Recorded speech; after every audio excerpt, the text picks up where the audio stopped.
부르심이라는 제목을 하나님 말씀을 함께 나누도록 하겠습니다.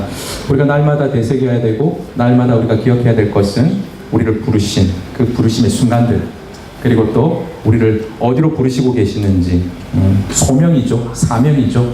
그 부르심에 대해서 우리는 날마다 기억하고 잊지 말아야 되는 것이죠. 오리들의 무리가 있었습니다. 오리들의 무리가 있었는데, 이 뒤뚱뒤뚱 오리들이 일주일에 한 번씩 정기적인 모임을 가집니다. 그 모임의 이름은 오리날다 모임. 오리날다. 오리가 날 수 있습니까? 날 수가 없죠. 호주사님, 오리가 날 수 없죠. 네, 맞습니다. 날 수 없죠. 저는 아닙니다. 네. 그래서 이제 오리들이 함께 이렇게 모여가지고 예배를 드리기 시작합니다.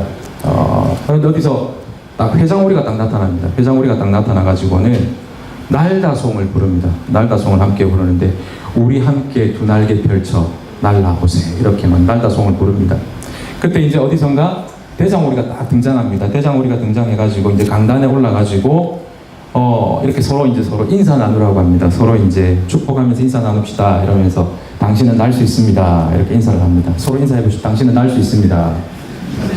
예, 당신은 날 수 있습니다. 오리들끼리 그렇게 서로 이제 인사를 막 시킵니다.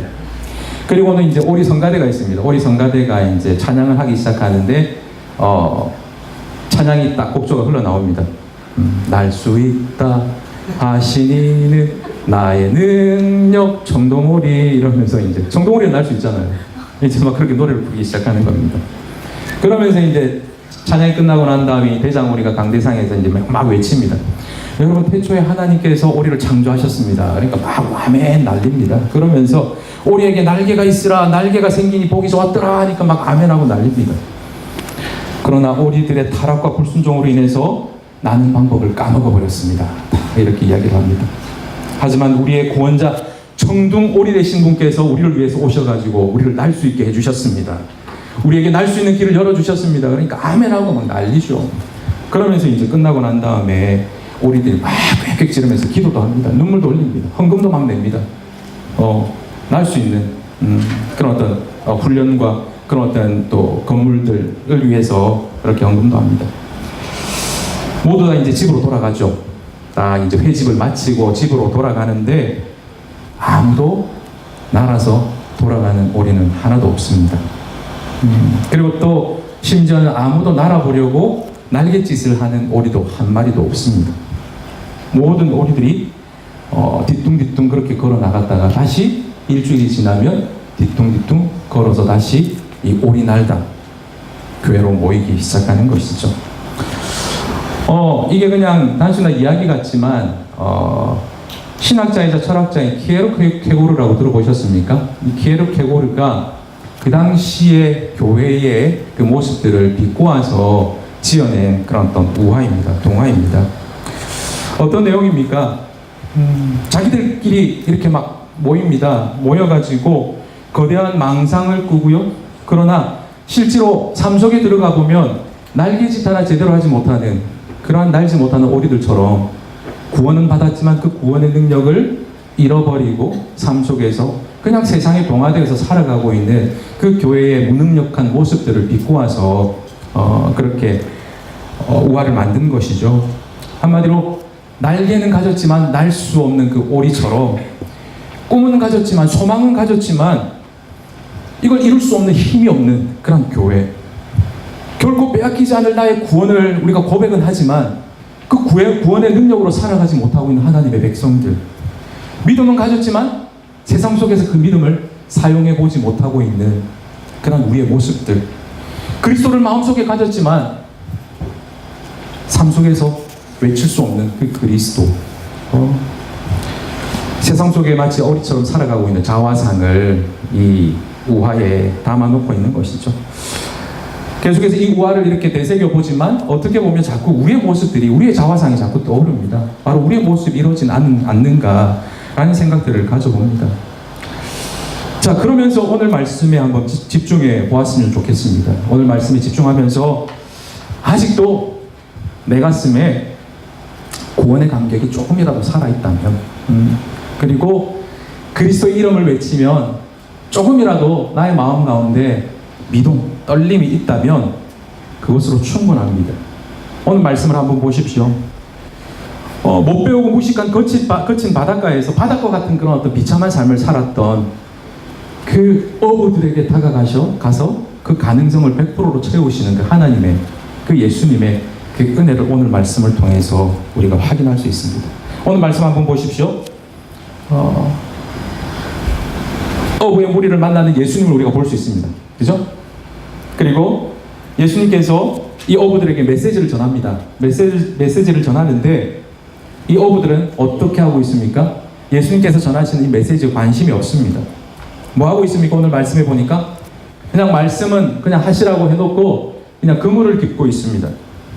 예수님께서 말씀을 전하시든 말든, 천국을 이야기하든 말든, 그 구원에 대한 그 메시지를 강력하게 선포하든 말든 나는 관심 없습니다. 나에게 진정 필요한 것은 하루하루 살아가는 이 삶입니다. 하루하루 살아가기도 고달픈데 내가 그 구원, 그 은혜, 그 믿음 그딴 거 필요 없습니다. 먹고 사는 것이 급합니다. 그렇게 어부들이 예수님을 대하고 있는 것이죠. 다른 사람들이 여유가 있으니까 말씀도 듣고 꿈도 가지고 소망도 가지고 비전도 가지지만 그러나 당장 오늘 물고기를 잡아야 내일을 살 수 있고, 그죠? 오늘 물고기를 잡아야 가족들을 건사할 수 있는 그런 나의 삶에는 하나님의 말씀을 그 믿음으로 살아낼 그런 또 여유조차 없습니다. 그렇게 이야기를 하고 있는 것입니다. 한마디로 치열하게 삶 속에 파묻혀서 살아가고 있는 아주 그냥 세속적인 그런 삶에 빠져 있는 사람들이죠. 옷의 짠내와 생선 비린내가 떠나지 않는 그런 사람들입니다. 온몸에서 비린내 나는 사람. 그래서 다른 사람들이 가까이 하기에 아주 처참하고 비참한 그런 삶을 살아가는 사람들이 바로 오늘 말씀에 등장하고 있는 예수님께서 찾아가셨던 그 어부들이라는 것이죠. 여러분, 이런 사람들에게 고상한 삶이란 기대할 수 있겠습니까? 바닥 중에 바닥, 꼴찌 중에 꼴찌의 삶을 살아가고 있는 사람들입니다. 고기 잡는 것, 그것 하나 할 수 있는 사람들이죠. 그런데 오늘 말씀 보니까 어떻습니까? 오늘 본문을 보니까 고기 또한 한 마리도 못 잡았다라고 말씀을 그렇게 기록을 하고 있습니다. 그렇죠? 밤새 고기를 잡았지만 한 마리도 잡지 못했습니다. 예수님께 그렇게 고백을 하죠. 한마디로 유일하게 할 수 있는 것이 고기 잡는 거였는데 고기 잡는 것조차도 할 수 없는 아주 무기력하고 무능력한 사람들이 바로 오늘 예수님께서 만나주신 그 어부들이었다라는 것이죠. 여러분, 한번 생각해 보십시오. 이렇게 밑바닥의 인생, 꼴찌의 인생, 비참한 인생을 살아가고 있는 이들에게 여러분들이 이 예수님 같으면 어떤 세상을 변화시킬 수 있는 그런 어떤 기대를 할 수 있겠습니까? 역사를 바꿀 수 있는 그런 거대한 그런 가능성을 여러분들 볼 수는 있겠습니까? 그냥 아무짝에 때로는 쓸모없는, 자기가 잘할 수 있는 그 고기 잡도 제대로 못하는 그런 쓸모없는 인생일 수밖에 없는 저들이었습니다. 거기다가 예수님께서 가까이 오셔가지고 말씀하시는데 그 말씀조차도 관심 없는 그런 사람들이었어요. 겨우 하루하루 살아가는 사람들, 그것도 지쳐가지고 겨우겨우 그렇게 살아가는 사람들. 그런데 그런 아무런 가능성이 없고 보잘것없고 정말 얼토당토 않는 그런 사람들에게 다가가는 한 분이 계셨다는 것을 오늘 말씀에 보여주고 계시는 것이죠. 그분이 누구입니까? 바로 예수님이시죠. 가능성 없는 바닥의 삶을 살고 있는 꼴찌 인생에게 예수님께서 찾아가십니다. 어부들이 예수님을 찾아가는 것이 아니라 내세울 것 하나 없고 온몸에 비린내 나는 아주 비열한 비굴한 그런 삶을 살아가고 있는 그런 추한 삶을 사는 어부들에게 예수님께서 다가오셨습니다. 왜요? 아무것도 기대할 수 없었던, 그죠?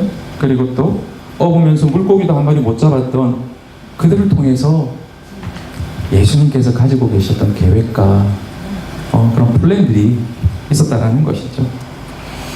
좀 더 정확하게 이야기하면요, 바로 이런 것입니다.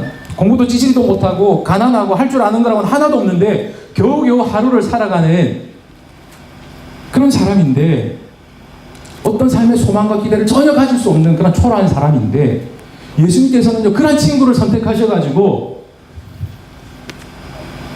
가정을 바꾸고 교회를 바꾸고 나라를 바꿀 그런 하나님의 계획들을 가지고 그 꼴찌의 인생을 예수님께서 찾아가시는 것이죠.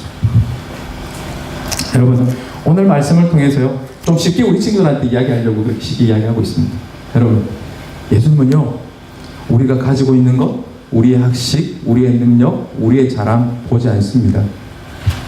예수님께서는요, 우리를 향한 기대와 소망과 비전을 우리의 어떤 가능성을 보고 가지시는 것이 아니라 예수님께서 가지고 계신 그 가능성을 가지고 우리에게 다가오시는 분이십니다.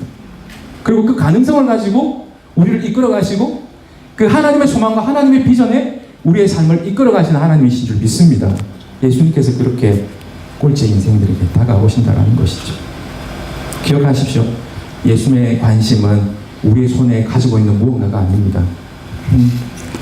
예수님의 관심은 예수님을 받아들이고 예수님을 구세주로 인정하고 그리고 그분께서 나에게 주시는 그 비전과 그 소망을 붙들려고 하는 그 중심, 그 마음을 예수님께서는 더 귀하게 보신다라는 것이죠. 아무것도 준비되지 않아도 괜찮습니다. 오히려 더 비참하고 아무것도 가지지 못해서 더 간절히 하나님의 예수님의 그 도우심을 구하는 자들을 예수님께서는 더 기뻐하시는 것이죠. 한번 보십시오. 예수님께서 모든 준비를 다 해놓고 계십니다. 오늘 말씀해 보니까 깊은 곳에 물고기도 준비해 놓으셨고요. 또 심지어는 그 물고기가 너무 무거워서 들 수 없을 때에 들 수 있는 친구들도 옆에 준비해 놓으셨고요. 그리고 또 어떻게 살아야 될지에 대한 계획도 예수님께서 가지고 계셔서 이들에게 다가오셨습니다. 그래서 이들에게 하신 말씀이 무엇입니까? 무엇이라 말씀하셨습니까? 우리 같이 말씀 한번 읽어보도록 하겠습니다. 10절 말씀 우리 같이 한번 읽겠습니다. 같이 읽겠습니다. 다 찾으셨나요? 같이 읽겠습니다. 시작. 세베대의 아들로서 시몬의 동업자인 야고보와 요한도 놀랐습니다. 예수께서 시몬에게 이르시되 무서워하지 말라. 이제후로는 내가 사람을 취하리라 하시니. 네, 모든 것을 다 준비해 놓으시고요. 심지어는 그 비굴한, 그 비열한 그 인생들을 향한 그 계획조차도 예수님께서 가지고 계시면서 다가오신다라는 것이죠. 뭡니까? 더 이상 생존을 위해서 살기 위한 인생이 아니라 살리는 인생으로 예수님께서 너희들의 인생을 바꿔주시겠다라고 그렇게 말씀하고 있습니다. 겨우 나 하나 사는 인생이 아니라, 그죠? 많은 사람들을 살리는 인생으로 우리를 바꾸시겠다. 그렇게 예수님께서 말씀하시면서 다가오고 계시는 것이죠. 사람을 살리는 일, 교회를 살리는 일, 나라를 살리고 역사를 살리는 이 일에 주님이 우리 친구들을 부르고 계시는 줄 믿습니다. 우리 바이블 펀데이 때 이 이야기를 좀 더 세밀하게 여러분들하고 이야기를 나눌 겁니다. 하나님께서 여러분들을 어떻게 초대하시고 어떻게 이끌어 가실지. 능력도 없고 할 줄 아는 것도 없고 신경질적이고 그분이 오시는 아이들이 있죠. 요즘 사춘기에 접어들어가지고 그죠? 감당할 수 없는, 그죠? 얼굴만 쳐다봐도 짜증이 나는 엄마가 짜증이 나는 게 아니라 그 얼굴을 보면 이제 부모님들이 막 짜증이 나죠. 그런 어떤 아이들 화를 잘 내고 잘 삐지고 어느 것 하나 준비되어 있지 않는 우리의 모습입니다. 그런데 그런 모습 가운데 우리 예수님께서 다가오셔가지고 우리 친구들 이렇게 이야기하십니다. 내가 너희들을 사용할게. 공부 못해도 괜찮아. 근데 우리 친구도 공부를 다 잘해요. 공부 다 잘하고 뭐든지 열심히 다 잘하는 친구들 같아요. 예수님께서 더 좋아하실 것 같아요. 못해도 괜찮아. 잘 준비되어지지 못해도 돼. 내가 다 준비하고 있어. 중요한 건 한 가지. 나를 받아들이려. 내 안에 있는, 예수님 안에 있는 너희들을 향한 그 계획을 가슴에 품으려. 예수님께서 그렇게 우리에게 다가오시는 것이죠. 여러분, 이렇게 예수님께서 다가오셔가지고 우리에게 초청하실 때 거기에 반응하는 것이 바로 사명이라는 것입니다. 소명이라는 것이죠.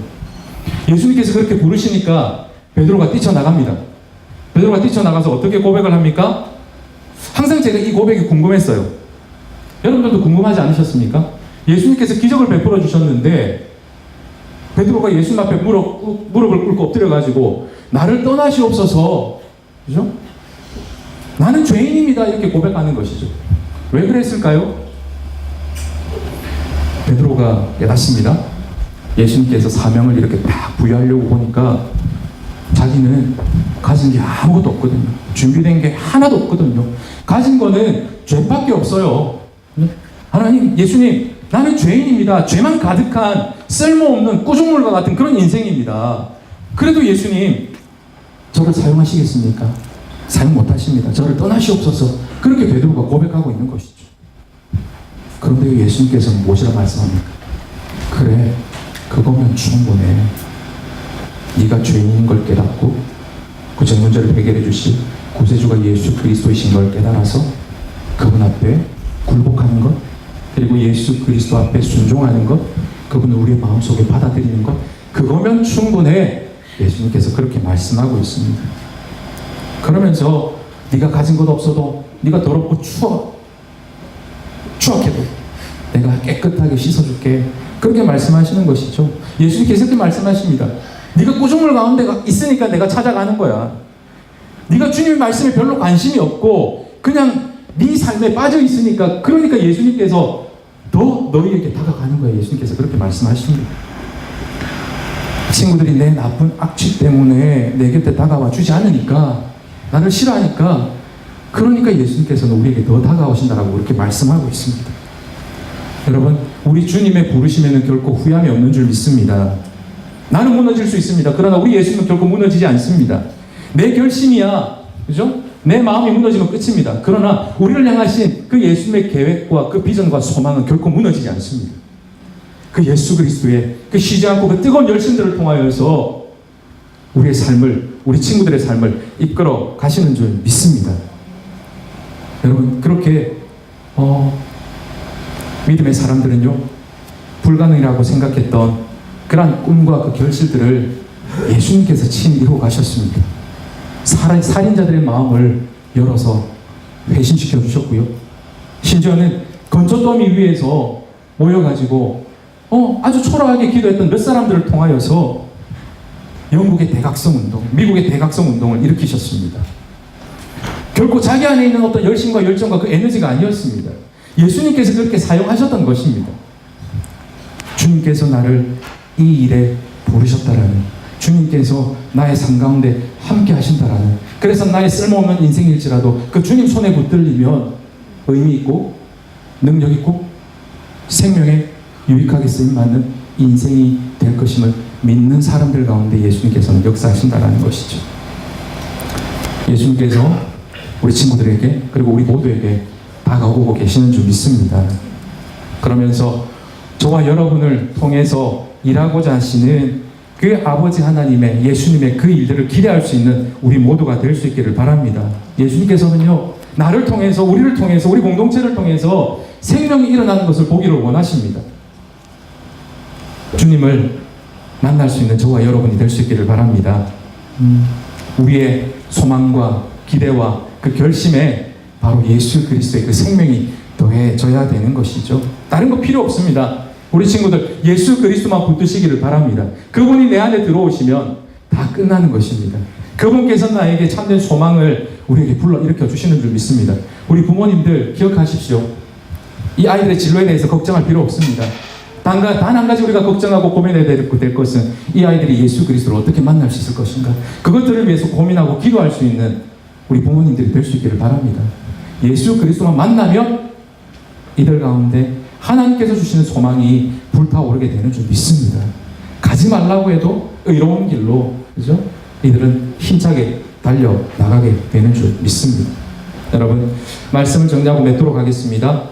누구든 예수 그리스도의 손을 붙잡으면 다시 시작할 수 있는 줄 믿습니다. 십자가의 사랑에서 자신이 너무 멀리 떨어져 있다면 무엇이 그 마음을 빼앗아갔는지를 한번 생각해 볼 수 있는, 그래서 다시 한번 우리의 삶 가운데 찾아오셔서 손 내미시는 그 예수님의 손을 붙들 수 있는 저와 여러분이 될 수 있기를 바랍니다.